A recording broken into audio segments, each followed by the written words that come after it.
So here we are in middle November and it's time to plant bulbs. So I'm going to do a really quick video on the basics of planting daffodil bulbs. Here in Middle Tennessee, we're in a zone 7A. The high today is 40 degrees. We've got a stretch of cold coming up for a while. Now is the time. If you're in New York, you're in a zone 5. And I know it snowed yesterday for the first time. I caught up with my aunt in New York, Colleen, who a lot of you know, a couple days ago, and she said that it was too late. Now, Colleen is not someone I would ever argue with, and you people who know her know why, but I don't agree. You need 12 weeks of cold in between planting the bulb and emergence. And the winters are so long in New York that you could plant now and there's more than 12 weeks of cold left until springtime. So one thing I've learned the hard way is as soon as you open that bulb bag, you want to have a Sharpie.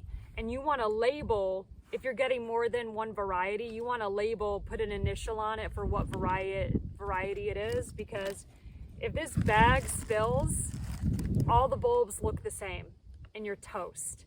So this one, I've got a C, this is for cheerfulness. I've got minis, I've got geranium tozettas, all different kinds, but make sure you initial them. So this is what the bulb looks like. Here's one with roots. There's roots on the bottom, right? And those are going to get planted in the ground. The roots go in the ground, the tip goes up. So the rule for depth is about 2 to 3 times as the bulb's width. This is about maybe 1.5 inches wide. So I've excavated a little pit here that's 3 to 4 inches deep. I'm going to put the roots down, the tip goes up, and you plant them about 2 to 3 inches apart. And daffodils, they're so awesome and they're so forgiving, so don't stress. It doesn't have to be accurate. I love daffodils because they're poisonous to deer, to squirrels. They're fine for your dogs and stuff like that. Don't have any fear in that regard. But I've planted plenty of tulips and it was a giant waste of money because squirrels, deer, everything else just enjoy them too much. So I don't fool with them. I do daffodils. They're less expensive. Animals don't eat them, and over time they naturalize, so that means they're going to multiply and spread out.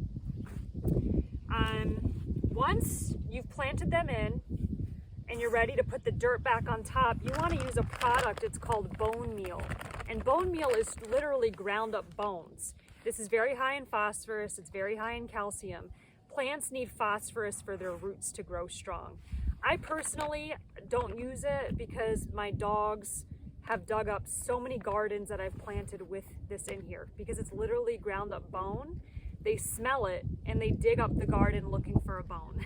But if you don't have dogs or your dogs behave better than mine, it's an excellent product.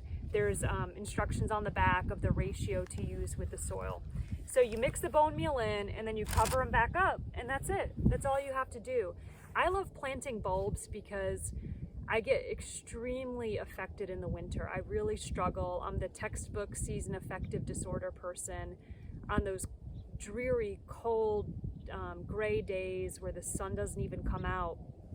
But, planting bulbs now, it sort of hedges that depression in a way because even though it's cold and dark, life is happening underground. And it's a sense of hopefulness because you're putting them in now as like a deposit for brighter days in the spring. They're still growing, and in January and in February and in March, when you are just so sick of it and wish that you had booked that trip to Florida, you're going to be really grateful that you planted them because little sprouts will come up and you'll be able to just know that spring is right around the corner. And it's always helpful for me mentally, and it's beautiful. It looks nice. The other plants that I have also in the last couple of years really started to enjoy is called allium. Now allium, it's also a bulb. You'd plant it now. It's in the onion family, and it's amazing because like the daffodils, deer and squirrels don't fool with it.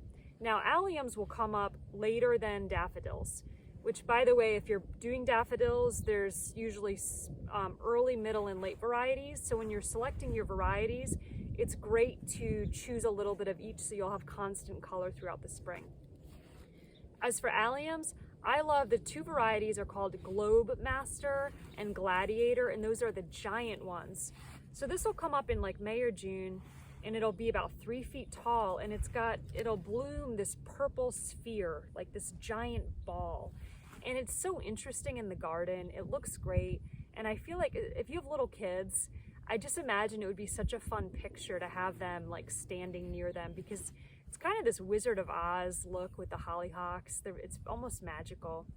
I buy my bulbs online. I get them from Holland Bulb Farms. They're really good quality.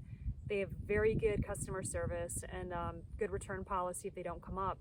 And the other big rule for bulbs is you never ever want to pay full price. Just wait it out. Everything I have here was about 50 or 60% off. This bag, this is 50 bulbs. It's a mixed bag. It was 15 bucks. I mean, that's like, I don't know if you can even get lunch out for $15. I don't know.